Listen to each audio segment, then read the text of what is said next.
Dapat kahit naghihingalo ka, pumapasok ka sa trabaho. Sa dami ba naman ng utang na dapat mong bayaran? Ayos ka rin no? Talagang ako ang pinasingil mo doon sa utang mo. Parang sa akin ka nagpatago ng pera. Umayos ka nga dyan.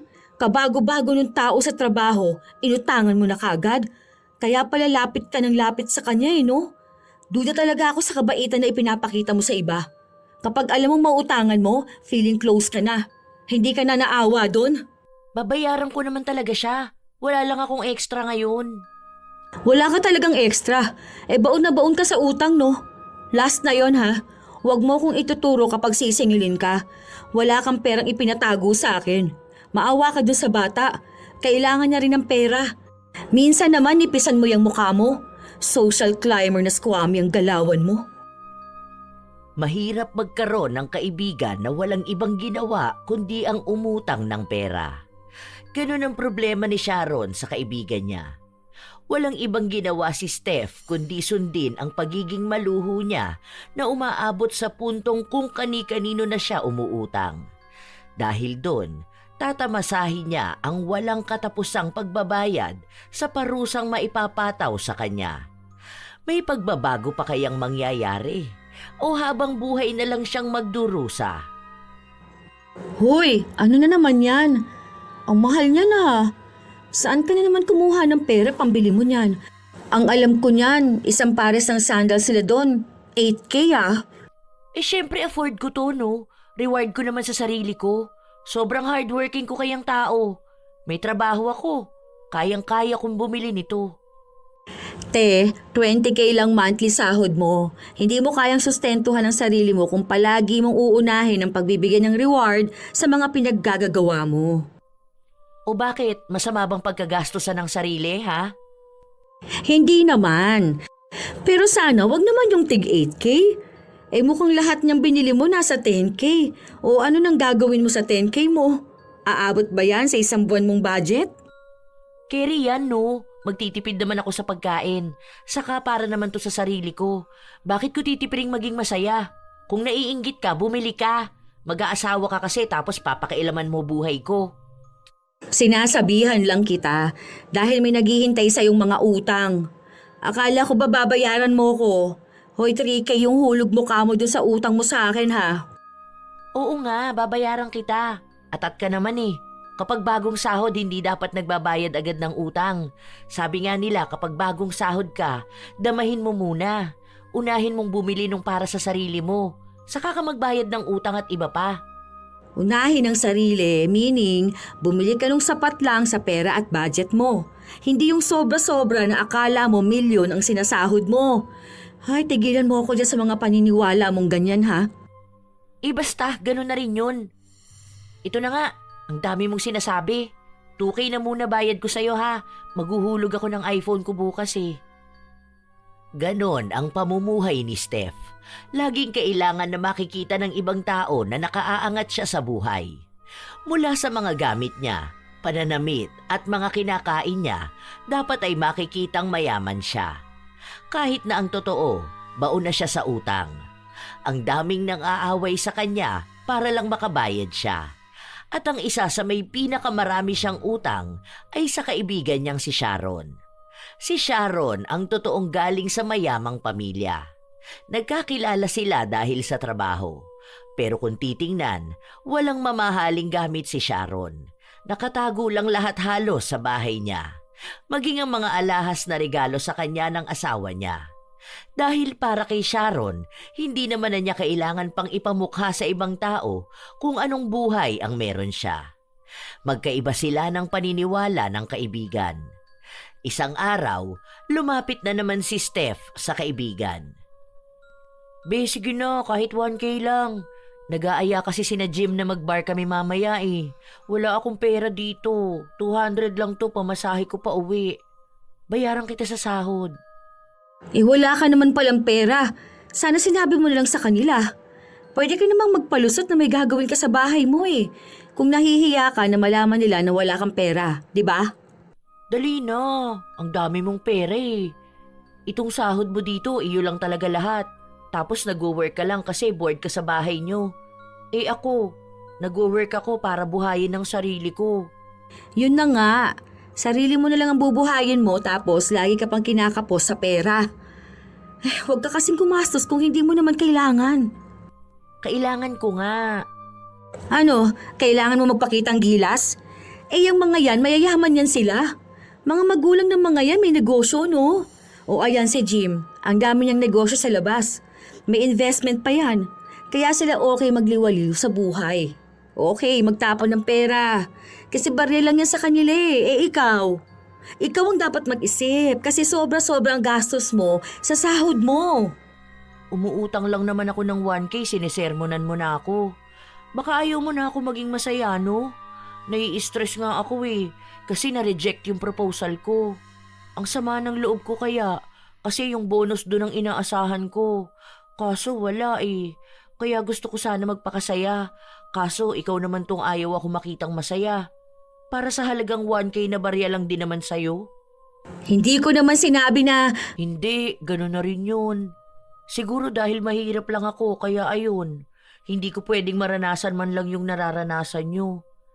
Sa bataas ang pangarap ko Sabi nga nila, kaya gusto ko maranasan tong ganito kasi ito yung gusto ni Lord na buhay para sa akin. Yung maging mayaman ako. Kaya nga ako nagsisikap sa trabaho. Kaso, ganun nga. Sarili ko lang lagi ang kakampi ko. Ako lang ang nakakaintindi ng pangarap ko. Sige, okay lang. Kahit nasabihin mong magkaibigan tayo, hindi mo pa rin ako maiintindihan. Sorry ha. Sorry kung yung pangarap ko, normal na buhay lang para sa'yo. Sorry na. Hindi naman yun yung ibig ko sabihin kasi. Hindi na. Sige, okay na. Gets na gets ko. Hindi na. Sorry na talaga. Eto na. Basta bayaran mo yan, ha? May iba ka pang utang sa akin. Baka masama pa loob mo. Sige na. Basta kasi intindihin mo rin ang sinasabi ko sa'yo. Di naman to sermon. Mas matanda ka nga sa akin, kumbaga ate na kita Concern lang ako sa paggastos mo. Tsaka bilang kaibigan mo, di ba? Alam ko naman yun. Salamat dito ha. Ang bait mo talaga. Love you. Nagmadali na rin si Steph na magpunta sa mga sinasabi niyang sasamahan niya. Ilang araw pa ang lumipas, mga 3 araw bago ang sahod nila. Ubus na agad ang pera ni Steph. Wala na siya halos makain at pamasahe pa uwi, pero hindi pa rin niya inaalis ang pagpapakita na parabang ang dami niyang pera. Nadagdagan ang utang niya sa kaibigan. Nung araw ng sahod, 1,000 lang muna ang inihulog niya. Alam mo, dapat gumagawa ka ng paraan para hindi mabawasan ang hustong mga sahod mo. Iayon mo na kasi ang lifestyle mo sa sahod mo. Wala namang masama kung mag-asam ka ng buhay mayaman pero yung tama naman. Ngayon lang talaga to. Kasi nga, huhulugan ko yung G-loan ko tsaka S-pay later. Tapos, next sahod, hulugan mo naman sa home credit tapos sa credit card mo. O tapos nun, bago ka maghulog, bibili ka na naman ng luho mo? Sa katataas naman na yung sahod ko next month, di ba? Tataas ng 2,000. 20K lang sahod mo monthly. Pero hinuhulugan mo utang, lagpas ng 22K monthly. Hindi naman, OA ka naman. Magkano ba babayaran mo sa G-loan? 80K yung na-loan mo doon, di ba? Oo, pero nahuhulugan ko naman yun minsan, no? Sa kahulugan nga, di ba? Meaning mas maliit yung monthly ko. Pero tagang-taga naman sa interest. Yung credit card mo nga 3 months bago mo hulugan. Tapos yung sa phone mo pa. Live for the moment nga, sabi nila. Kaya kung gusto ko, bibiling ko. Kasi deserve ko naman yun. Hindi lahat ng deserve mo dapat makuha mo kaagad. Ganito ang gawin mo. Kung may gusto kang isang bagay, palipasin mo muna ng halos 1 linggo. Tapos balikan mo. Kapag gusto at kailangan mo pa rin, edi sige, bilihin mo. Pero yung bibilihin mo lang dahil nakita mong meron nun yung iba, hindi na yun deserve mo lang. Inggit na yun at sobra ka na sa gastos. Sa mga mayayaman kasi madali lang masabi yung ganyan. Kayo kasi lalo ka na, kaya mong bilhin yung gusto mo kahit na anong oras. Tapos, bakit gugustuhin mo pa ang isang bagay kung nasa iyo naman na lahat, di ba? Kaya hindi ka makaka-relate sa mahirap na gaya ko, na ngayon lang nararanasan tong mga ganito. Hinihil ko lang yung inner child ko. Walang pagkakaiba ang mayaman at mahirap pagdating sa pagbili ng gusto. Siguro ang pagkakaiba ay yung mayayaman alam nila kung hanggang magkano lang dapat nilang gastusin. Kasi ako, bata pa lang ako kahit na mayaman ng mga magulang ko, may nakalaan na budget lang sa akin. Hindi ako pwedeng sumobra dun. Dahil hindi na ako bibigyan ng pera hanggang sa susunod pang budget. Basta. Gusto ko lang maging masaya. Ayaw mo bang maging masaya na walang utang? Kumbaga, yung mas payapa at mas tahimik na buhay? Kasi yung pagbili mo ng gusto mo, masaya ka lang ngayon, pero hindi ka niyan pasisiyahin na matagal. Mas masaya pa rin na wala kang utang, wala kang iniintindi. Matigas ang ulo ni Steph kaya hindi niya pinakinggan ang sinabi sa kanya ng kaibigan niya. Si Sharon naman, tila ba napagod na rin kakapaalala sa kaibigan. Hinayaan na lang niya ito at kapag uutang sa kanya, natuto na siyang tumanggi. Dahil naisip niya na kung sa kanya laging uutang si Steph, parang tinuruan na lang din niya ang kaibigan na magwaldas ng pera dahil kapag kailangan niya naman, may matatakbuhan siya. Minsan pang umiyak sa kanya si Steph dahil wala na raw itong makain. Tapos 5 araw pa bago ang sahod. Pero sa pagkakataon na yon ay natiis ni Sharon ang kaibigan kahit na nakukonsensya siya. Gabi na nag-chat pa sa akin tong babae na to. Patulog na ako't lahat-lahat. Be, baka naman pwede mo ko senda ng pera sa GCash ko. Kailangan ko lang ngayon, may emergency kasi ako. Kailangan kong bumili ng gamot at pagkain ko. Emergency daw. Pero nakalimutan ata akong i-hide sa story niya na nasa party siya. Ang mahal ng alak dito sa pinuntahan niyo. Dito kami galing ng birthday ni Camille. Naku, bahala ka nga dyan. Hindi pinansin ni Sharon ang kaibigan kahit na ilang beses itong tumatawag sa kanya. Kinabukasan, hindi nakapasok sa trabaho si Steph. Hindi raw ito sumasagot sa tawag ng kahit na sino. Nagtanong si Sharon kung sinong nakasama ng kaibigan niya nung gabi na yon, pero wala raw sa kanila. Hindi naman daw nag-aya si Steph na mag-party sila. Saka may kanya-kanya raw silang lakad. Nag-aalala si Sharon pero hindi naman niya mapuntahan ang kaibigan dahil marami siyang trabaho. Kinabukasan, pumasok si Steph. Wala naman itong sakit at mukhang masaya naman sa buhay. Bakit wala ka kahapon? Masakit pa ako eh. May bago kang necklace ah. Tunay na gold ba yan? Set yan. Ito pa oh, may ring at earrings. Pero totoo nga yan? Hoy, anong tingin mo sa akin? Mukha bang nagsusuot ako ng peking gold? Malamang tunay to no? Nangangate ko kapag peke ang sinusuot ko. 24K to. Saan ka naman kumuha ng pera? Feeling ko nasa 150k set yan ah. 180K to. Pero hulugan naman to. Ang bigat nito oh. 10 grams ata tong sa necklace. Nasa 7K or 8K per gram nito. Nagdagdag ka pa talaga ng hulugan mo? Investment to no. Hindi lang naman to basta luho. Alam mo naman siguro na every year tumataas ang value ng gold, di ba? Kayo rin namang mayayaman nag-i-invest kayo sa gold. Oo, pero hindi yung ganyang klase. Kapag mag-invest ka ng gold, piliin mo yung plain lang. Huwag kang kukuha ng may mga bato-bato. Kasi kapag ibinenta mo yan, hindi naman kasama yung diamond na yan eh. Pwera na lang kung high grade at may certificate ng diamond mo. Mababa ang appraisal niyan. Binili mo yan ng 100k ngayon. Kapag pina-appraise mo yan, pwede pa yan bumaba. Tsaka ang pag-invest niyan long term. Hindi yung binili mo ngayon tapos ibibenta mo next year. Masyadong mahal yan para sa 180k tapos hulugan pa. Malamang yan, hinulugan mo yan ng 1 to 2 years o tapos gagamitin mo ngayon. May chance na masira pa yan. O di mas lalong bababa ang value niyan. Hindi ko maintindihan ang sinasabi mo. Basta gusto ko to. Saka bagay naman sa akin ah. Hindi ko rin naman to agad ibebenta no. May certificate ka niyan? Wala. Ano yun? Pina-appraisal mo na ba yan? Hindi ko alam yung mga yan. Huwag mo na kaya guluhin ang utak ko. Basta investment to. Hindi pwedeng basta lang investment. Paano mo na siguradong tunay yan? Mukha bang peke? Mahirap na magtiwala sa nakikita lang, no? Dapat may patunay yan. Bumili ka lang basta-basta ng gold dahil gusto mo? Eh sabi nga sa akin, tunay naman to. Eh magkano down mo dyan? 50K. At saan ka naman kumuha ng 50K? Sa credit card ng pinsan ko, nangutang muna ako sa kanya, tapos huhulugan ko siya. Nanguha ka ng worth 180K na gold hulugan.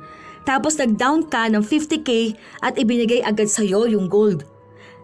Kung ako yung legit na tindera ng gold, hindi ko ipagkakatiwala yung worth 180K na gold para sa down na 50K sa akin, no? Eh what if takbuhan ako ng taong yun? What if hindi niya ako hulugan kasi nasa kanya na ang items? O, saka mo lang yan makukuha kung bayad ka na. May tiwala lang siya sa akin. Walang ganon. Tsaka hulugan na 180K, magkano monthly niyan? Tapos may 50K ka rin huhulugan sa pinsan mo. Tapos yung 4K na hulog mo monthly sa cellphone mo.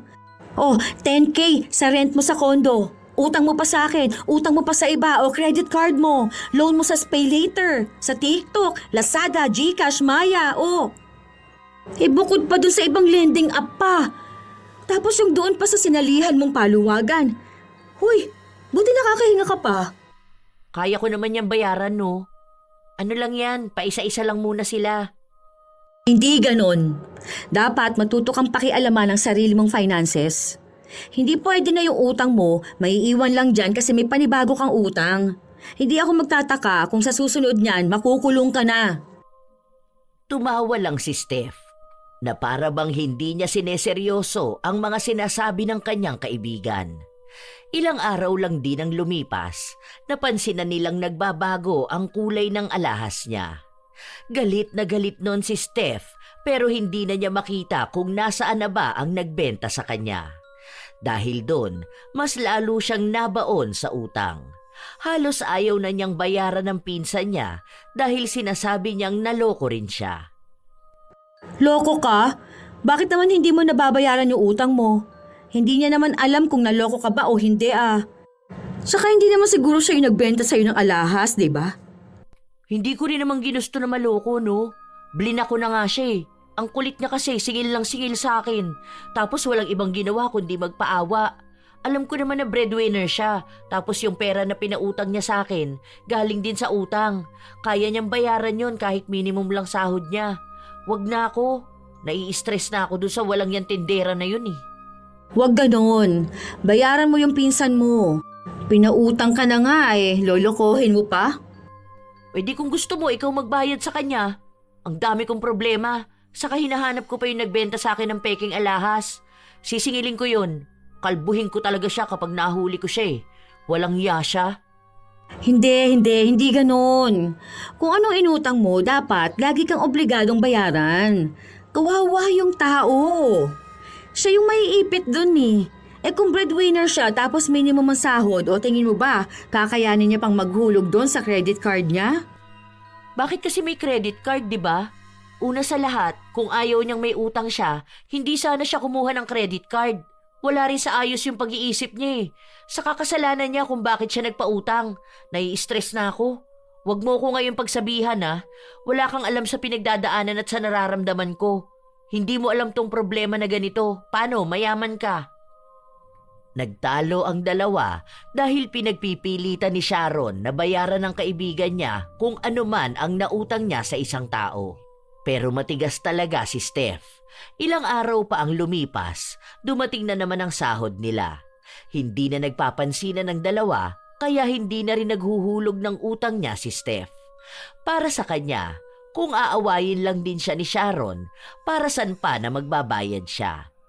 Tumaas ang sahod ng dalaga pero mas lalo siyang naging maluho. Bumili na naman siya ng bagong alahas para ipakita na tunay na ngayon. Hanggang sa isang araw, may dumating na bago nilang empleyado. Naging kaibigan niyo ni Steph. Silang dalawa na ang madalas magkasama at hindi na sila ni Sharon. Isang hapon, nagkita sina Steph at Sharon sa pantry. Ilang buwan na hindi ka pa rin naghuhulog ng utang mo sa akin ha? Hindi mo ko pinapansin eh, paano ako magbibigay sa'yo?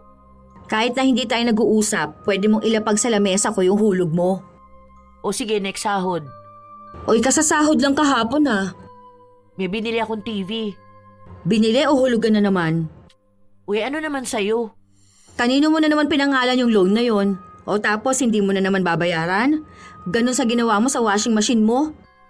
Alam mo, Sharon, kung ganyan ka ng ganyan sa akin, wag mo na lang kaya akong kausapin, no?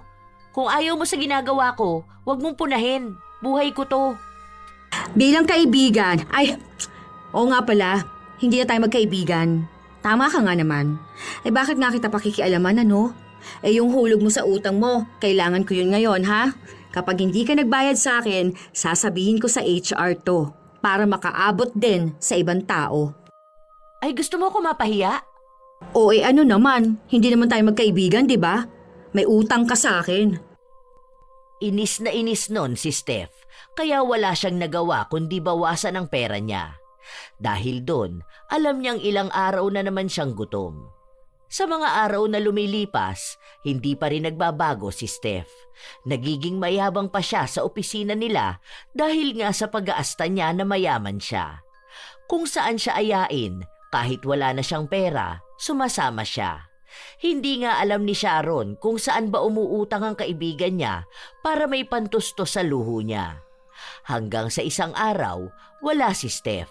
Maya-maya pa, nilapitan ni Claudia si Sharon. Hi! Hello! Ikaw si Ma'am Sharon, hindi ba po? Hi! Oo, bakit? May kailangan ka? May message kasi sa akin si Steph. Ang sabi niya, sa'yo ko na lang daw muna kunin yung 2K. Baka po pwede pong makuha na. Wala po kasi akong cash ngayon tsaka budget ko yon hanggang bukas. Ayoko po kasing galawin ang savings ko Huh? Anong 2K? Wala naman siyang pinaiwan dito. Saan daw niya pinalagay? Sa'yo daw po mismo kukunin. May pera daw po siya sa'yo Kapag hiningi ko raw po, ibibigay niya sa akin. Alam mo na raw po yun. Ito nga po ayan po yung message niya sa akin. Wala po kasi akong pambili ng food ko ngayon Baka po pwede ko na po makuha. Ha? Wala nga siyang iniwan sa akin. Tsaka bakit may 2K ka sa kanya? Nangutang ba siya sa'yo? Opo, nung nakaraan pa po yun Kasi nawalan daw po siya ng wallet tapos ayun, pinahiram ko sa kanya yung pera ko. Pero sabi niya kasi pag uwi niya po sa bahay niya, magbabayad na siya. Kaso tapos na po yung sahod, wala pa siyang naibabayad sa akin. Nahihiya nga po akong maningil Ha? Dapat hindi mo yun pinapautang. 2K lang utang niya sa'yo? Hindi po. Meron pa. Nung bago po ako dito, nakisabay siyang mag-order sa akin ng pagkain. Naka-connect kasi sa GCash ko yung Grab ko kaya bayad na nung dumating. Sabi niya nakalimutan niya akong bayaran. Nasa 700 ata po yung pagkain niya nun Tapos may kape pa pala, nasa 300 din po yun. Tapos ito po, na 2K cash. Nahihiya na akong maningil pero sabi niya sa'yo ko na lang daw po kunin Nahihiya nga po ako lumapit sa inyo Sa susunod, huwag mong pauutangin yung babae na yun ha. Wala sanang balak si Sharon na maglabas ng pera pero nahihiya naman siya kay Claudia. Lalo na't kailangan din talaga ng dalaga ng pera. Kaya nung uwian na, sinadya ni Sharon ang kaibigan sa bahay nito. Galit na galit siya dahil kabago-bago lang nung katrabaho nila, inutangan na agad ni Steph. Bakit hindi ka na naman pumasok? Ang sakit ng ulo ko Dapat kahit naghihingalo ka, pumapasok ka sa trabaho. Sa dami ba naman ng utang na dapat mong bayaran Ayos ka rin ano? Talagang ako ang pinasingil mo dun sa utang mo? Parang sa akin ka nagpatago ng pera. Umayos ka nga dyan. Kabago-bago ng tao sa trabaho, inutangan mo na agad. Kaya pala lapit ka ng lapit sa kanya no? Duda talaga ako sa kabaitan na ipinapakita mo sa iba Kapag alam mong mauutangan mo, feeling close ka na. Di ka na naawa dun? Babayaran ko naman talaga siya. Wala lang akong extra ngayon. Wala ka talagang extra. Baon na baon ka sa utang Last na yon ha. Huwag mo kong ituturo kapag sisingilin ka. Wala kang perang pinatago sa akin. Maawa ka dun sa bata. Kailangan niya rin ng pera. Minsan naman, nipisan mo yung mukha mo. Social climber na squammy ang galawan mo. Grabe ka naman magsalita sa akin. Wala naman yung asawa eh. Saka solo lang siya sa buhay. O parehas lang kayo, di ba? Siguro siya marunong mag-budget. May savings. Ikaw ang tanda-tanda mo na palautang ka pa rin. Feeling social ka eh kahit naghihikaws ka na sa buhay. Ang sakit mo naman magsalita. Gusto ko lang naman maging masaya. Wala akong pakialam sa saya mo. Basta kailangan mo akong bayaran. Hindi yung ako pang nagbabayad ng utang mo. Ang kapal ng mukha mo. Hindi ka na nahiya? Alam mo, walang preno yung bibig mo. Hindi porkit may utang ako sa'yo, pwede mo na ako pagsalitaan ng ganyan. Para kang hindi kaibigan eh, no? Feeling ko naman hindi mo ko tinuring na kaibigan eh. Isipin mo yun. Parang lending company ang tingin mo sa akin. Hindi mo na nga ako binabayaran, pinapamukha mo pa sa lahat na may pera ka sa akin. Alam mo, pag nabayaran kita, hindi na kita kakausapin kahit na kailan. Mabuti naman kung ganun. Ayaw ko rin naman kasi magkaroon ng kakilala na kagaya mo. Buwisit ka. Mas buwisit ka. Gusto mo hindi na kita bayaran? Gusto mo mapahiya sa office? Kukwentahin ko sa mga tao doon magkano utang mo sa akin. Sana nga mabayaran na kita eh, para hindi na kita makausap kahit na kailan. Sana nga makabayad ka na ng utang mo kasi ayaw na rin kitang makausap ano? Hindi na naging maayos ang samahan ng dalawa. Wala na ring pakialam si Sharon kung may binibili si Steph na hindi naman niya kailangan. Basta ang gusto lang ni Sharon, mabayaran na siya. Dahil ayaw na rin naman niyang makausap ang dating kaibigan. Panay pa rin ang liwaliw ni Steph. Minsan pa, habang nagtitingin sa cellphone si Sharon, nakita niya ang bagong post ng dating kaibigan. Enjoying my life. Living my luxurious and happy life. Enjoy now. Problema sa utang later. May bago na namang bag at sandals. Tapos nasa galaan na naman. Ang gaganda ng mga post niya. Pero sa totoo lang, wala na tong makain eh. Tsaka baon na sa utang. Ay, wala naman dapat akong pakialam sa kanya. Buhay niya yan eh. Bahala na siya. Basta bayaran niya utang niya sa akin. Ilang araw pa ang lumipas, noong araw ng sahod nila, nagbigay sa kanya ng 2,000 si Steph. Walang usap-usap, tinanggap niya yon. Hindi na niya inalam kung may makakain pa ba ito dahil kahit naman walang makain si Steph, nakakagawa pa rin ito ng paraan para magpakita ng yaman sa iba. Gusto kasi niyang kainggitan siya ng mga kakilala niya. Yung mga dati niyang kaklase, mga kamag-anak nila na hindi alam ang galawan niya at hindi alam kung gaano kalaki ang utang niya. Nung nasa loob ng banyo si Sharon, narinig niya ang usapan ng 2 babae sa labas. Pamilyar sa kanya ang boses. Oo nga te, excited na rin ako. Maganda dun sa Thailand ah. Nakapunta na ako doon ilang beses na eh. Oh, mura lang daw dun di ba? Magkano ba pocket money? Hindi kasi ako pwedeng sumobre, nag-iipon din kasi ako. Alam mo, bata ka pa, huwag mo sayangin ang buhay mo sa puro na lang pag-iipon. Hanggat bata ka pa, mag-travel ka. O ano na lang kinukwento mo kung lagi ka lang nagtatrabaho, di ba? Yun nga ang sabi sa akin. Pwede din naman ako mag-travel. Huwag lang talaga lalagpas sa budget ko. Ayoko naman na puro lang ako enjoy tapos walang ipon, di ba? Gusto ko yung balance lang. 20K lang budget niyan, 7 days sa Thailand, okay na. Labas pa yung sa ticket doon at hotel Mag-ipon ka na. Sige te, first time ko lang din lalabas ng bansa eh. Hindi ko alam paano mag-book ng ganyan. Ako na bahala sa'yo, huwag kang mag-alala. Natigilan mag-usap ang dalawa nung lumabas si Sharon. Nakatingin lang sa kanya si Steph, pero hindi niya ito pinansin. Wala na rin naman siyang pakialam sa gustong gawin ng dating kaibigan. Gagastos na naman ito para makalabas ng bansa, pero hindi niya alam kung saan kukuha ng pera si Steph. Lumipas ang ilan pang mga buwan, paunti-unting nagbabayad si Steph, pero wala pa rin siya sa kalahati ng nautang niya. Hanggang sa isang araw, nagpaalam si Steph na hindi siya makakapasok dahil may problema sa bahay nila. Dahil nga walang pakialam si Sharon, hindi na niya inalam kung totoo ba yon o hindi. Isang hapon, matapos na magtimpla ng kape si Sharon, naabutan niyang nakaabang sa kanya si Claudia. Inisip niyang baka may utang na naman si Steph na hindi binabayaran. Bakit? Ano meron? Walang perang pinatago sa akin si Steph. Tsaka may utang sa akin yun. Hindi po, ma'am. O ano pala?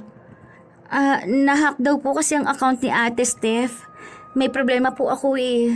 Hindi ko po alam saan siya pwede makontak. Ang sabi sa akin, baka kayo raw po may alam. Sa Instagram niya? Nag-message na po ako eh, pero hindi niya pa rin po nakikita. Okay, wait lang. May number niya ako.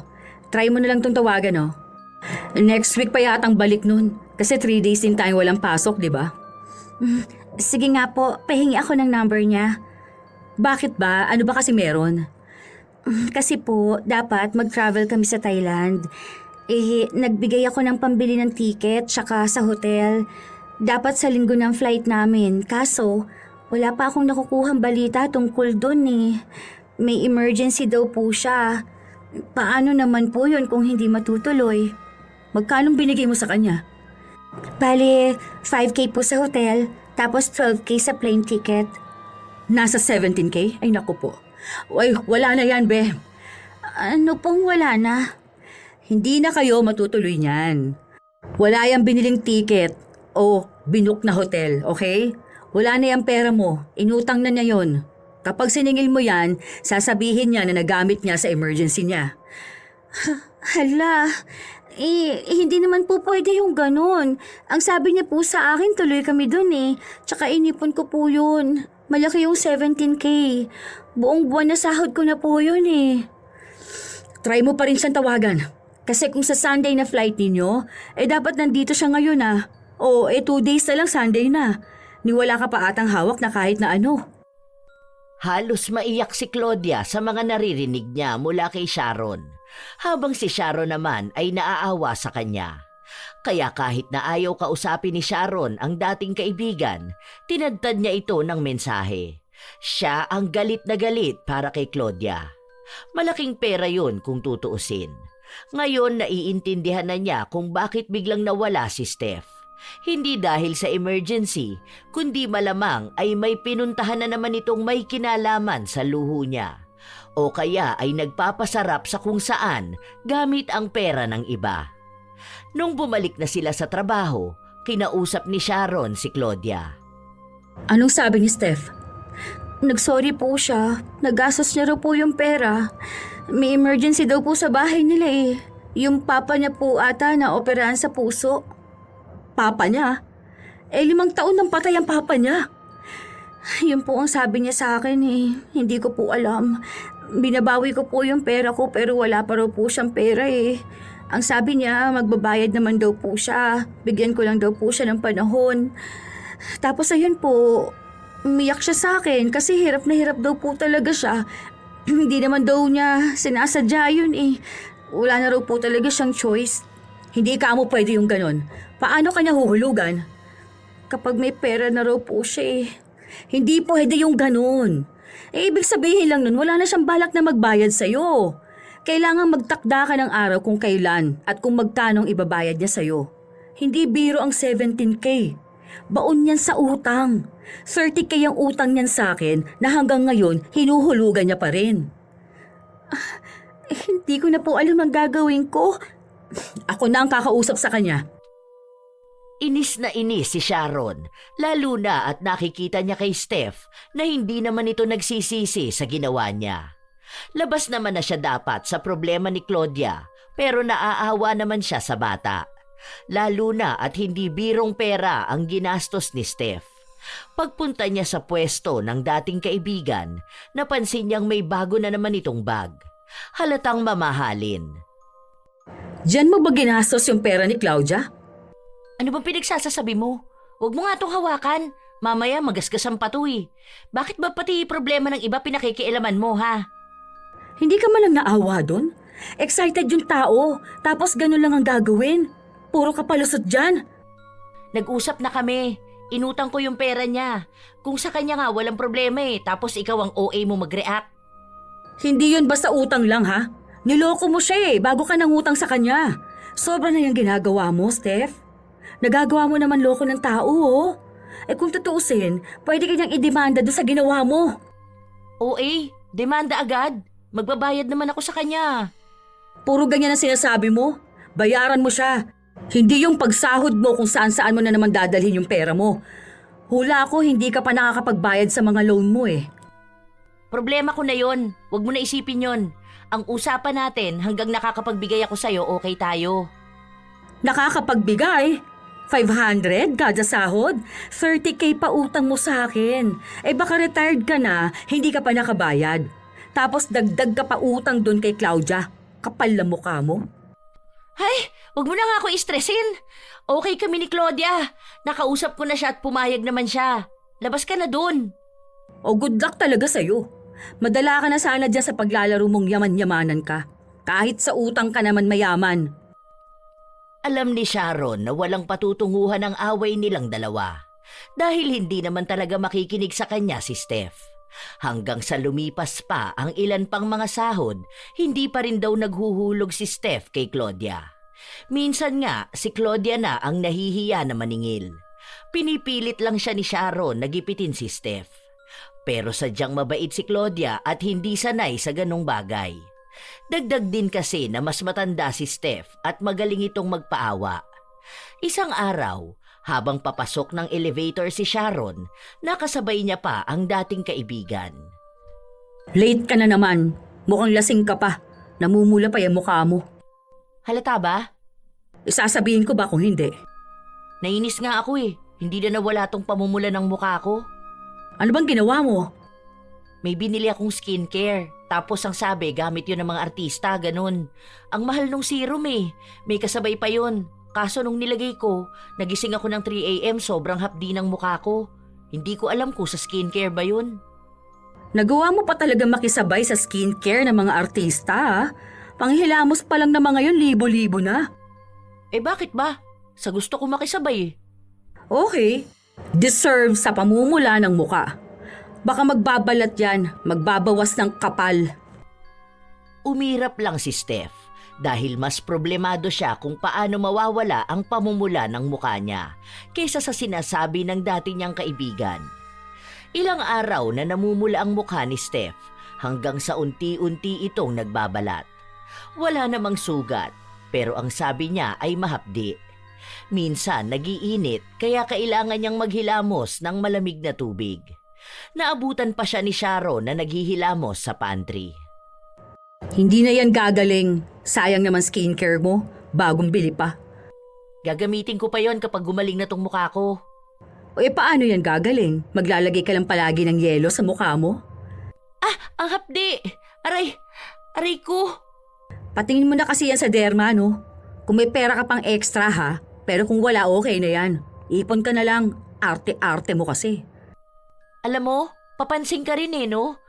Hindi ko naman hinihingi ang opinyon mo. Nagbibigay ako ng opinyon ko kapag gusto ko, kahit hindi hinihingi ng kahit na sino. O bakit ka kasi napipikon? Totoo naman. Ah, aray, ang sakit talaga. Bibili na lang ako ng moisturizer. Aray. Petroleum jelly lang yan, no? Yak! Ano yan, pang paa? Kita mo na ang arte mo? Mukhang mamahaling moisturizer pa ata ang bet mo, ah. Uy, ano naman sa'yo? Kung kaya ko naman bumili. Aw! Aray! Humahapdi na, umiinit pa. Aray ko naman. Aray ko. May alam ako mabisang pantanggal niyan. Nipisan mo ng kaunti yung mukha mo tapos magbayad ka ng utang. Tapos huwag ka na umasta na mayaman. Kumbaga, yung sakto lang sa buhay mo. Yan kasi yung sinasabi ko sa'yo. Hindi ka nag-iipon. O, di wala kang emergency funds, hindi ba? Kaya hindi ka makapunta sa doktor eh. O ngayon, kapag binenta mo yung mga pinagbibili mo na mahal, feeling ko kalahati lang ng presyo pahirapan pang may bumili. Yan kasing hirap sa'yo eh. Mas inuna mo yung maganda ka sa mata pero masakit sa bulsa. Makapagkape na nga lang, hindi mo rin namang gustong marinig yung mga sinasabi ko. Sa mga araw na lumipas, walang ibang maririnig kay Steph kundi ang pagdaing niya sa mukha niya. Namamalat, namumula, humahapdi at nag-iinit. Hindi niya alam kung kailan ba gagaling at ano ba ang dahilan kung bakit ganon. Sinubukan niya na ring magpatingin sa doktor pero lahat ng paraan para gumaling siya, kinakailangan ng malaking pera. Wala na siyang mautangan dahil lahat ng kakilala niya ay may utang pa rin siya. Kaya sinubukan niya ulit lumapit kay Sharon. Wala akong may papahiram sa'yo. Hindi ka na nga naghuhulog ng utang sa akin eh. Magbabayad naman talaga ako eh. Kapag gumaling ako, promise, uunti-untiin ko na yung paghuhulog ko sa inyo. Ngayon ko naiisip na dapat nga magbago na ako. Ngayon ko nakikita na ang dami ko palang maling nagawa. Lalo na hindi ako nagbabayad ng utang. Sus! Nasasabi mo lang yan ngayon dahil gusto mong pautangin kita. Kunwari nagbabago ka na. Kunwari totoo na nagsisisi ka. Pero paraan mo lang yun para maawa ako sa'yo. Hindi, wala akong ipapautang sa'yo. Ibenta mo na lang yung mga gamit mo. Ang mura nila binibili eh.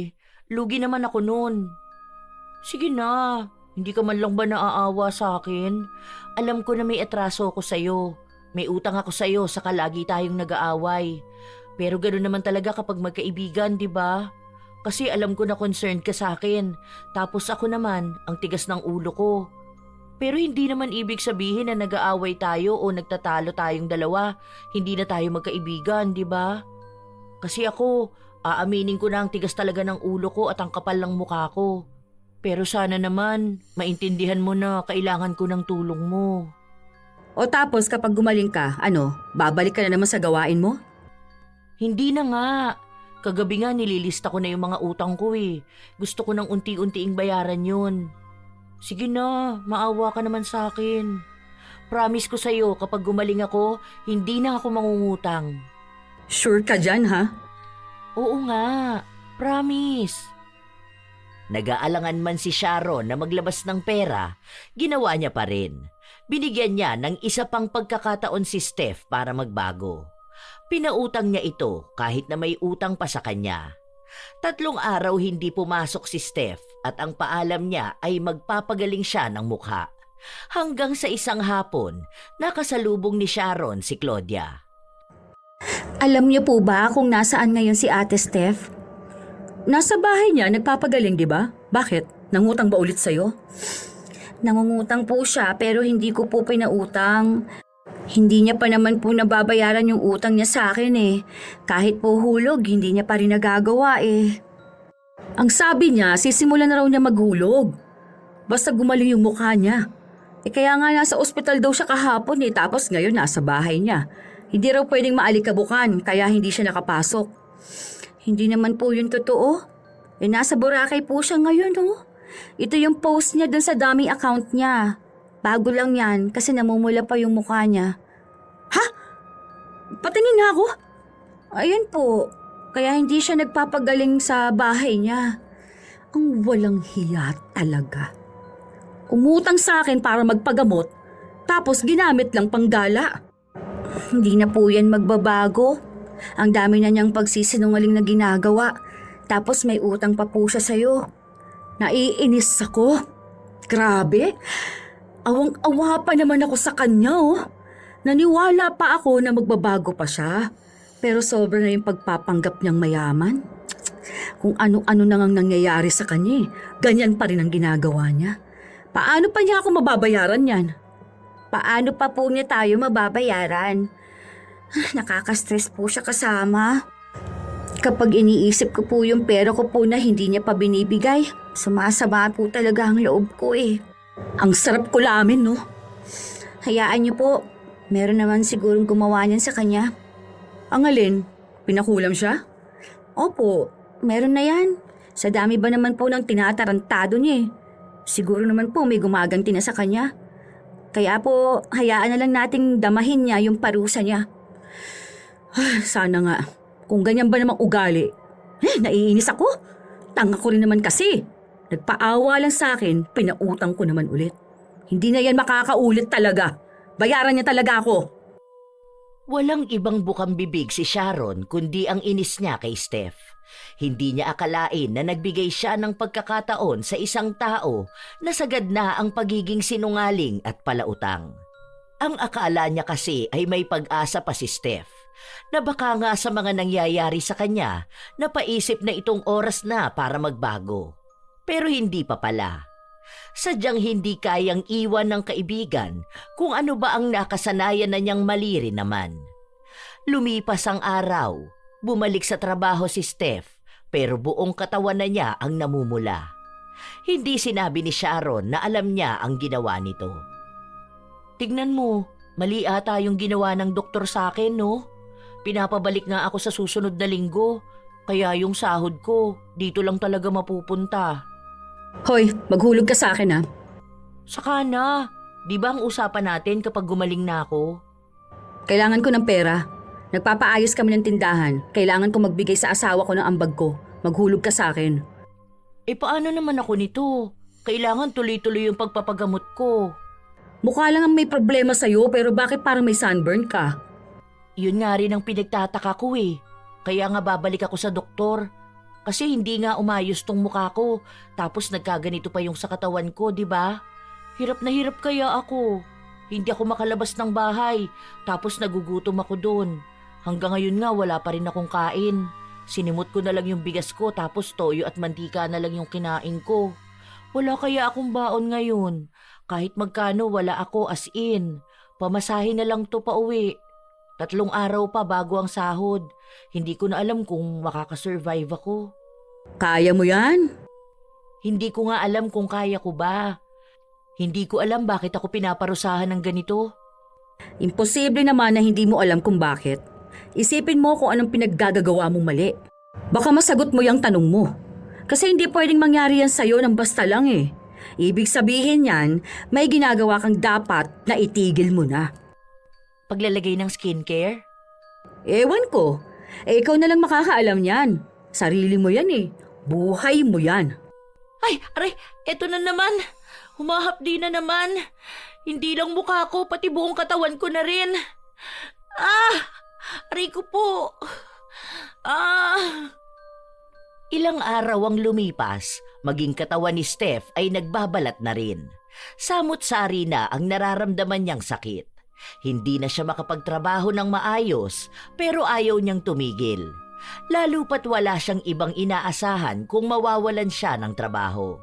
Kaya kahit na hirap siya, sinubukan niya pa ring magtrabaho. Napupuna na siya ng mga nakakataas sa kanya, pero napapakiusapan niyang huwag siyang tanggalin. Sa dami ng luho na ginagawa niya, kulang ang huling sahod niya para tustusan ang sarili. Madalas siyang nasa banyo, binabasa ang katawan para hindi manakit ang balat. Pero kahit na anong gawin niya, kusa talaga siyang napapahiyaw sa sakit. Alam mo, kung ako sa'yo, mag-resign ka na. Mag-resign? Saan naman ako mag-a-apply? Aray! Buisit naman Ito na naman! Aw! Aray ko po! Paabot nga ako ng tubig! Aw! Ang hapdi! Aray! Aray ko! Kung nagpapadoktor ka talaga, alam mo kung bakit ganyan yung katawan mo. Pero mukhang yung pera na inutang mo sa akin, hindi mo naman ginamit para magpagamot. Aray! Ano bang sinasabi mo? Huwag ka na magsinungaling. Alam ko na nagburakay ka. Yung perang inutang mo sa akin, pinanggala mo lang. Kaya siguro ganyan din nangyari sa katawan mo. Hindi ka na ba talaga magbabago? Aray! Ano ba? Ano bang sinasabi mo? Ang hapdi talaga! Aray ko! Ang init ng balat ko! Aray! Aray! Anong gagawin ko? Hindi ko na maramdaman ang balat ko. Aray, sobrang sakit, Sharon! Aray! Magpaalam ka ng umuwi kung hindi mo na kaya. Wala rin naman akong maitutulong sa'yo Hindi ko naman alam kung anong nangyayari sa'yo. Aray! Pautangin mo muna ako ng pamasahe pa uwi. Saka pangkain ko. Hindi ako makakainom ng gamot kung walang laman ng tiyan ko Aray ko! Wala na talaga akong pangkain. Maawa ka naman sa akin. Aw! Wala akong may papautang sa'yo. Pasensya ka na. Hindi na ako maglalabas ng pera kahit na anong pagpapaawa mong gawin sa akin. Ha? Malay ko ba kung totoong nasasaktan ka ngayon? Baka dinadahilan mo na nga lang yan para may maawa sa'yo at magpautang sa'yo. Nako, wag na ako. Kaya ka nagsasabi ng ganyan sa akin kasi baka may pupuntahan ka na namang party mamayang gabi. Bahala ka dyan sa buhay mo, no?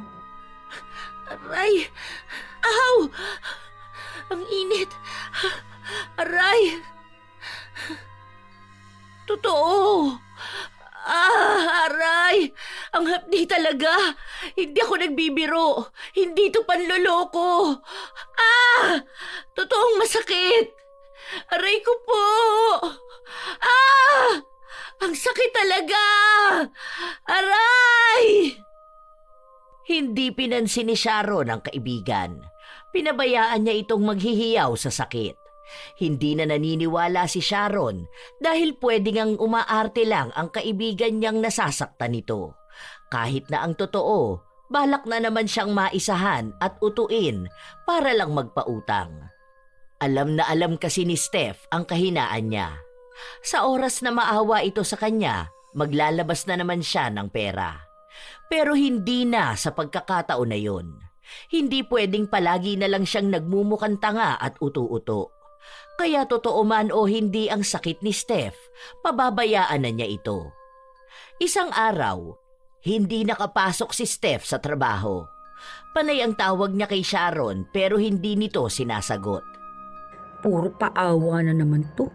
Hindi siguro makasama sa mga kaibigan niyang mayayaman. Walang maipost sa pagyayabang Ay, ang dami kong tinatapos sa trabaho. Bahala na lang siya sa buhay niya. Total, ginusto niya naman niya yan Naniwala na ako sa kanya noon. Magpapaloko pa ba ako sa kanya ngayon? Pwes, magtiis ka dyan, no? Huwag mo akong kulitin. Hindi kita pa uutangin. Restrict muna kita. Ayan, kulit mo Nung bumalik na sa trabaho si Steph, kapansin-pansin na may nag-iiba sa kanya. Ganun pa rin ang pamumula ng katawan at mukha niya, pero tila ba lagi siyang pagod at parang walang enerhiya. Nangungutang pa rin siya sa kaibigan niya o sa kung sino sa mga katrabaho niya, pero walang nakikinig sa kanya. Walang naaawa, dahil nabalitaan na rin nila ang ginawa ni Steph kay Claudia. Sanla ko na lang ATM ko sa'yo. Sige na, kahit 1K lang. Sahod naman na natin bukas Gagamitin ko lang talaga ngayon tapos budget ko pa bukas bago sahod. Sige na, kahit ikaw pa mag-withdraw tapos kunin mo yung bayad sa ATM. Isanla mo na lang yan sa iba, ayoko ng ganyan. Baka mamaya ako pang sisihin mo kung ano mang mangyari sa sahod mo, no? Mamaya ipablock mo pa yan sa bangko Wala rin ako mapapala. Gagawin mo lang ako mukhang tanga.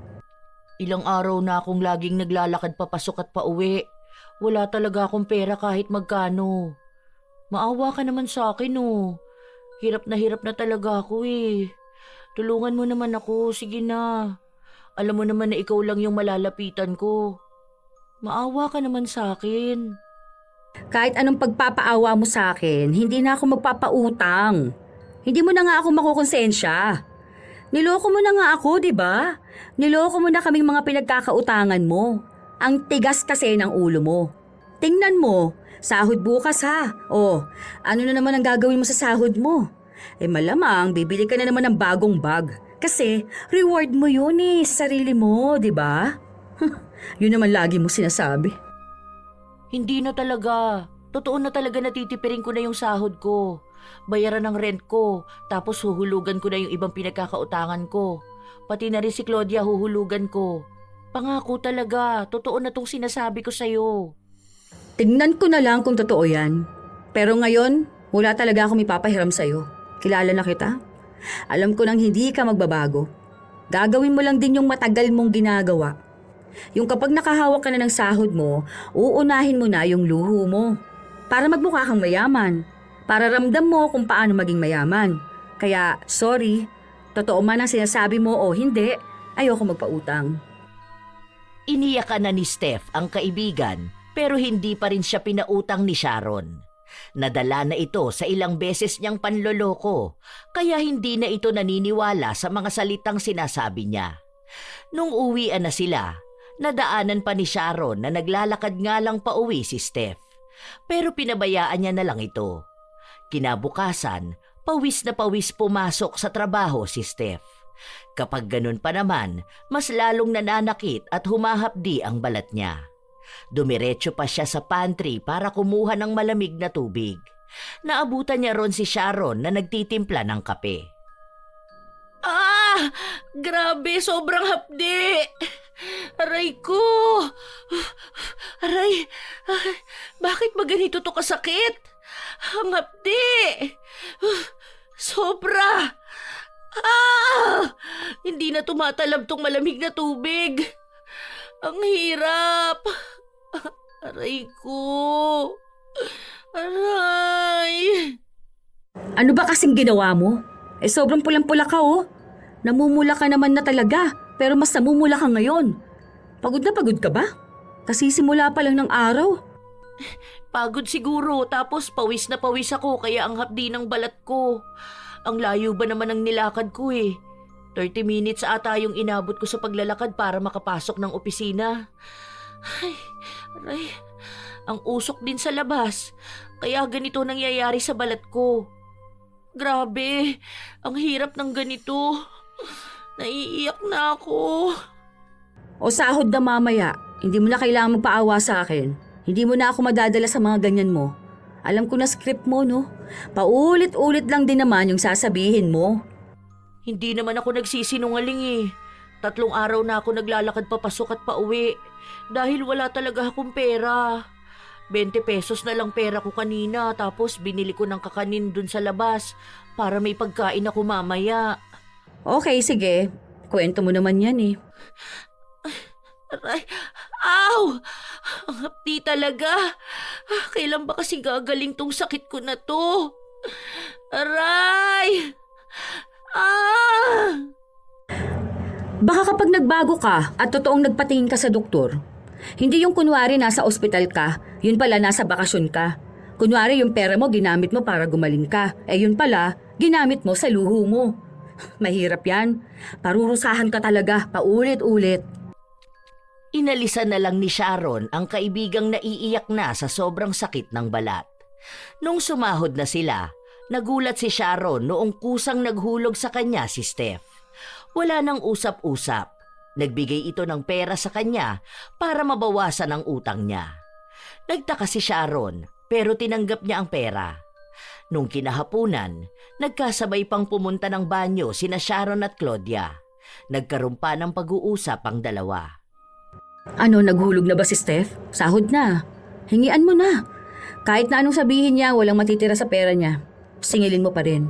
Bibili lang yun ng bagong bag para mabawasan na yung utang niya. Tapos maibalik na yung perang nakuha sa'yo. Hindi pwede yung palagi na lang next time. Nagulog na po siya. Gulat nga ako kanina nagbigay siya sa akin ng 2K. Oh, talaga ba? I-chat ko pa lang po sana siya mamaya pero siya na yung kusang nag-abot sa akin. Baka po naisip niya bigla na dapat na talaga siyang maghulog. Akala ko nga po, kinalimutan na niya yung utang niya sa akin kayo po ba? Binayaran na po ba niya kayo? Naghulog na rin siya sa akin Galing Hindi na siya kailangang pilitin. Dati kapag sahod, kailangan ko pa siyang tanungin kung anong oras siya magbabayad sa akin Kasi naniniwala yon na kapag bagong sahod, dapat hindi agad nagbabayad ng utang. Dapat ginagastos muna sa sarili. Kaya nga lagi yung may bagong gamit Pero ngayon, inuna yung utang. Baka nagbabago na siya kahit papano. Pero ewan ko rin po Kasi siya lang naman nakakaalam nun sa sarili niya kung nagbabago na ba talaga siya o baka humahanap na naman siya ng pabor. Baka nga. Wala na kasi siyang malapitan Hindi na rin siya makautang sa akin. Pero at least nakita niya kung anong mali niya sa pagtakbo sa mga pinagkakautangan niya. Depende na lang kung totoo ngang nagbabago na siya. Pwede kasi na ngayon lang muna para makuha ulit ang loob natin pero mag-iingat na lang din ako sa pagpapautang sa kanya, no? Tingnan ko na lang din kung magbabago nga siya, yung totoong pagbabago. Hindi na alam ni Sharon kung ano pa bang ginagawa ng kaibigan niya. Wala naman siyang nakikitang bagong gamit na binibili nito. Wala rin siyang nakikitang mga post na nagpupunta kung saan-saan. Buong buwan hindi niya narinig si Steph na nanghihiram sa kanya ng pera. Dati kasi, lalo na kapag malapit na ang sahod, kinukulit na siya ni Steph. Lalo na at wala na itong natitirang pera. Nakakapanibago yon para kay Sharon, pero hinahayaan na lang niya. Kusa namang lalapit sa kanya ang kaibigan kapag kailangan nito ng tulong. Kaya nung isang araw na nagkasabay silang lumabas ng opisina, hindi niya napigilan na kausapin ito. Nag-book ka na ba? Hindi, magji-jeep lang ako. Doon sa kabila yung sakayan. May dumadaan na jeep doon sa kondo? Bababa ka na lang kapag malapit na. Tapos lakad na lang? Lumipat na ako. Nangungupahan na lang ako ng kwarto ngayon. Mas mura kasi yun eh. 2K kasama na tubig at kuryente. May kasama ako sa kwarto kaya hati kami. Yun nga, tig 2K kami. Okay naman yung kasama ko. Pero night shift naman siya so parang lumalabas na hindi kami masyadong nagkikita sa paupahan. Kailan ka pa lumipat? Di ko ata alam yun Nung nakaraan lang, nung day off natin, konti lang naman gamit ko kaya madali lang ako nakalipat. Bakit lumipat ka? Akala ko ba sabi mo gusto mo na dun sa kondo? Ang mahal kaya ng rent no? Tapos mag-isa lang naman ako. Kalahati ng sahod ko yung rent ko. Hindi ko na kaya pagkasyahin yung natitira kong sahod. Hindi katulad yan kung 2K, di ba? Tapos mag-grocery ako. Sarili ko lang naman ang bubuhayin ko eh. Kaya na yung 2K siguro buong kinsenas. Tapos jeep, 13 pesos lang. Kaysa lagi ako mag-book ng motor pa uwi. 95 pesos din yun. Kwentahin mo yun isang buwan. Ang laki na nun araw-araw pa. Totoo ba? Mukha bang joke? Kaya nga nakakapaghulog na ako sa'yo sa kay Claudia eh. Tapos yung sa ibang utang ko, inuunti-unti ko rin. Nahuhulugan ko naman kaya okay na yun. Medyo nakakabawi naman ako. Mahigpit lang talaga sa budget. Walang mamahaling gamit, walang pampaimpress sa mga tao. Walang gala-gala. Saka na yun ulit kapag may ipon na ako. Nag-iipon din kasi ako eh. Dahil nga magpapatingin ako nitong sa balat ko. Alam mo, gabi-gabi talaga ako hirap na hirap. Hindi kasi pwedeng masanggi sa kumot. Kasi parang nababalatan ako. Ganon siya ka-sensitive. Hindi ko rin mahawakan kasi ang sakit talaga. Oo, tama yun. Magpa-check up ka para alam mo kung ano bang nangyayari sa'yo. Ay, buti naman natuto ka mag-ipon. Akala ko, hindi mo pa rin alam kung gaano kahalaga ang pag-iipon eh. Sinabi mo pa. Kasi naman, ang hirap pala talagang wala kang pera kahit na magkano. Tapos walang magpapautang sa'yo. Gets ko naman kung bakit. Kasi ang dami ko ring utang tapos yung iba tinakbuhan ko pa, di ba? Nakakatakot naman din kasi magpautang sa taong hindi nagbabayad ng utang. Basta yung napagdaanan ko nung mga nakaraan, namulat talaga sa akin na dapat may pera ako. May ipon ako. Hindi pwedeng yung puro lang ako pasarap sa buhay. Yung bahala na sa susunod. Yung sa pinsan mong inutangan mo ng 50K, bayaran mo yun ha? Kawawa siya. Next sahod ako maghuhulog sa kanya. Kinausap ko na siya eh. Pumayag naman siya na hulugan yun basta raw magbayad ako. Kaya nga nagpapagaling ako ngayon. Hindi pwedeng wala akong trabaho. Kailangan ko ng sahod dahil kailangan ko rin magbayad ng mga utang ko. Tapos yun sa mga loan ko. Gusto ko na ng tahimik na buhay. Hindi yung para akong laging nagtatago sa mga utang ko. Natutuwa si Sharon sa mga naririnig niya. Kahit na paano ay may natutunang maganda ang kaibigan niya. Tinitingnan na lang niya kung tototohanin ni Steph ang pagbabago na yun o baka matukso na naman siyang bumalik sa dati niyang gawain. Ilang buwan ang lumipas, nagagawa naman ni Steph na magbayad ng mga utang niya. Kahit na maliliit na halaga ng hulog, hindi naman na siya pumapalya. Nauna niyang matapos bayaran si Claudia habang ang kaibigan naman niya ay may naiiwan pa siyang utang. Pero kahit na ganun, hindi pa rin nagiging maayos ang kalagayan niya. O ano, kumusta naman yung pagpapacheck up mo? Ano nangyari? Gagaling ka na ba? Wala kasi akong nakikitang pagbabago dyan sa balat mo eh. Wala pa rin nangyayari eh.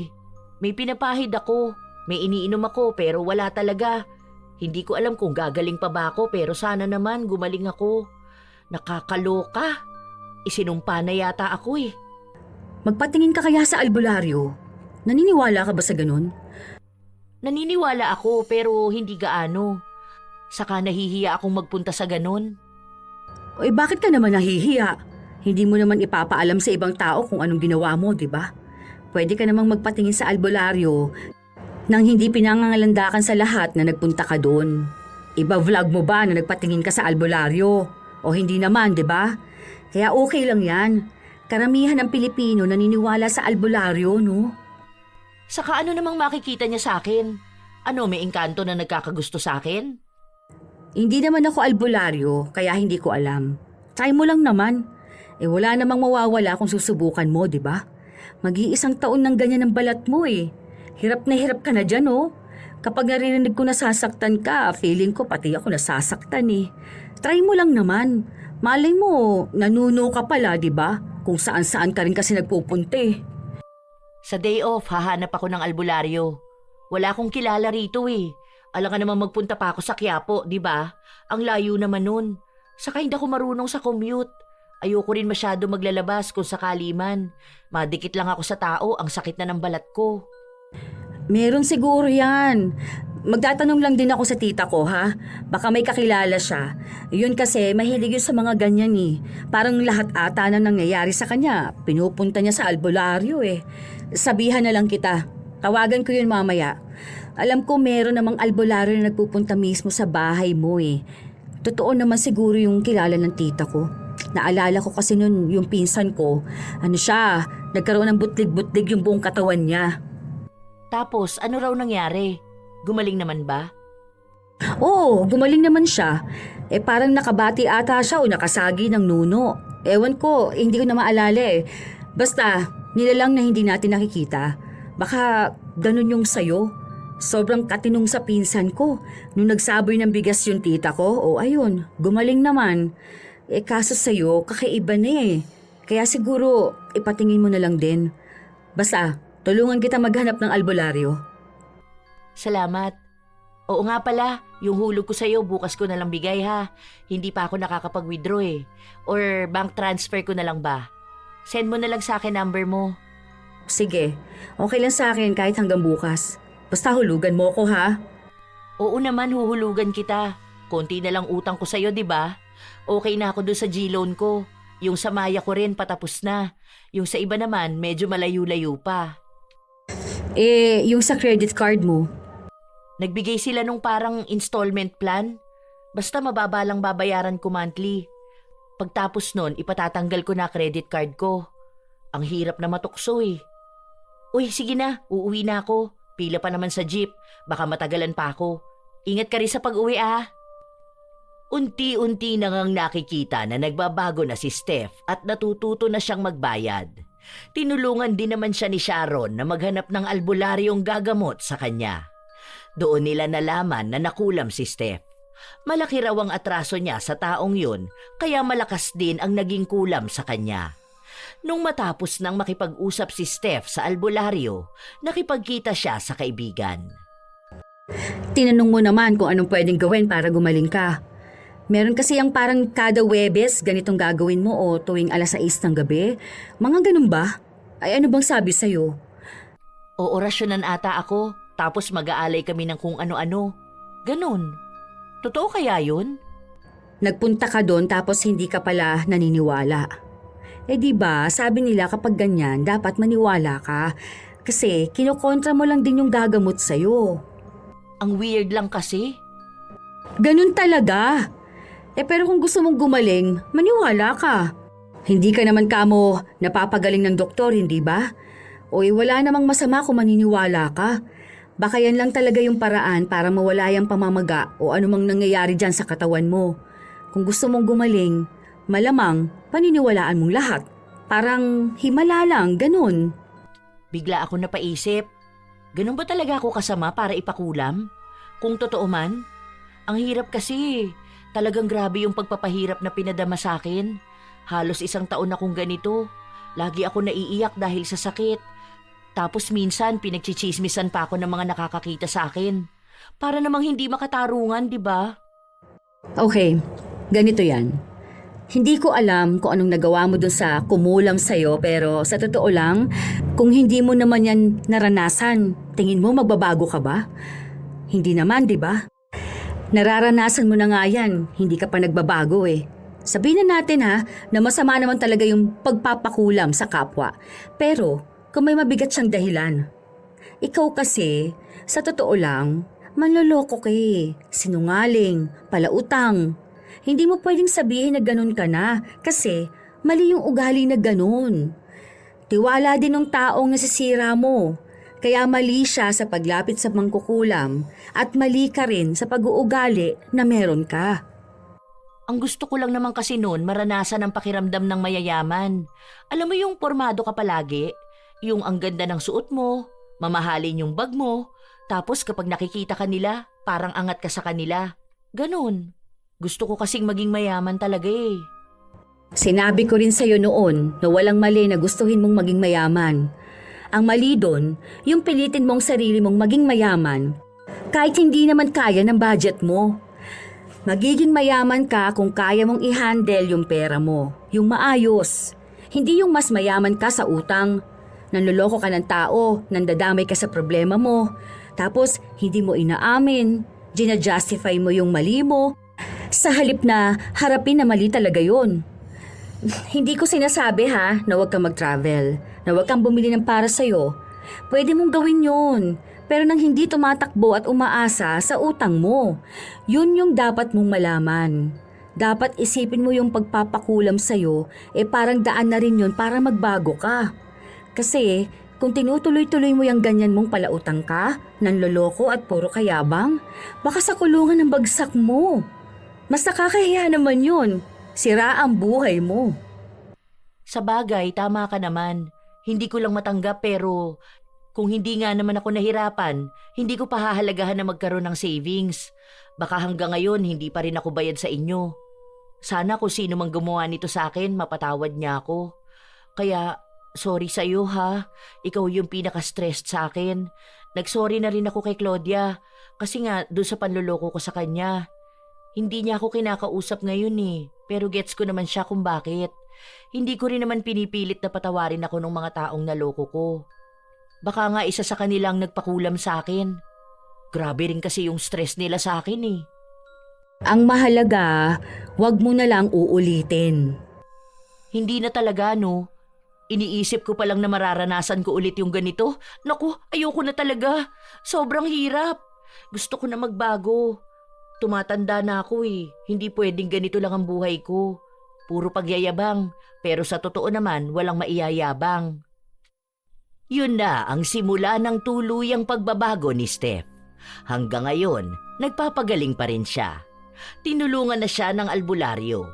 May mga ritual at mga alay pa siyang ginagawa, pero kahit na paano ay nakikita niya na may nagbabago na sa kalagayan niya. Hindi na ganon kasensitibo ang balat niya. Hindi na rin humahapdi, pero namumula pa rin. Kailangan niya lang magpagaling pa ng ilan pang buwan bago siya tuluyang bumalik sa normal.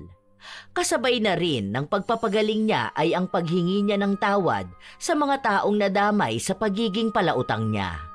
Pinangako niya na unti-unti niyang mababayaran ang anumang atraso niya sa kanila. Hindi na sila nagkikibuan ni Claudia, pero ang mahalaga na lang sa kanya ay bayad na siya sa utang niya rito.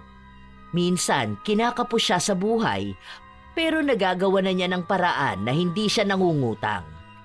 Bumalik na ang pagiging magkasundo nila ni Sharon at kapag parang bumabalik siya sa dati niyang ugali, inaantabayanan siya nito at pinapaalala ang pagbabago na ipinangako niya. May mga tao talaga na hindi makaiwas sa pangungutang. Umaabot pa sa puntong nanloloko sila ng tao. Ginagamit ang pera para sa luho at hindi iniisip ang kinabukasan para mag-ipon. Para sa kanila, mas mahalaga ang pagpapakitang masaya at marangya sa harap ng iba kaysa sa katahimikan ng buhay na walang utang. Sinasanay nila ang sarili na umasa sa pagpapaawa sa iba. Pero kapag singilan na, ang daming palusot at minsan parang sila pa ang biktima. Kapag napagsabihan, galit. At kapag pinatawad, uulit lang ulit. Ang hindi nila alam, sa ganong gawain inuubos lang nila ang mga taong handa sanang tumulong sa kanila kung tunay na nangangailangan sila ng tulong. Hindi naman masama ang mangutang, lalo kung may malinaw na dahilan at tunay ang pangangailangan. pero hindi sa paggamit sa luho at kalayawan. Tandaan na hindi nakakahiya ang simpleng pamumuhay dahil mas nakakahiya ang marangyang porma na galing sa utang. Kayo ba mga apo, may kakilala ba kayong maporma pero puro utang? Mahilig magpaawa pero galit na kapag sisingilin?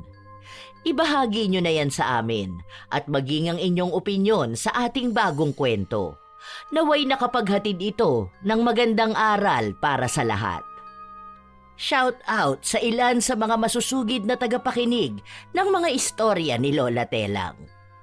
Joanna Ibanez, Bel Hipolito, Ann Elizabeth Bueno Emia, Silvia Marie Alegre, Rose Ann Romasanta, Lenny Tibayan Albina, Jonathan Mahinay, Ronski Niladak, Danica Lobaton, Jessa Del Pozo, Liberty Gulia, Chef M, Lurian Vitalicio, Heidi Verzon, Supladang Pasaway, Jonalyn Barameda, Ina Manubag, Winifredo Ramos, Honey Austria, Connie Concepcion, Lovely Valeza.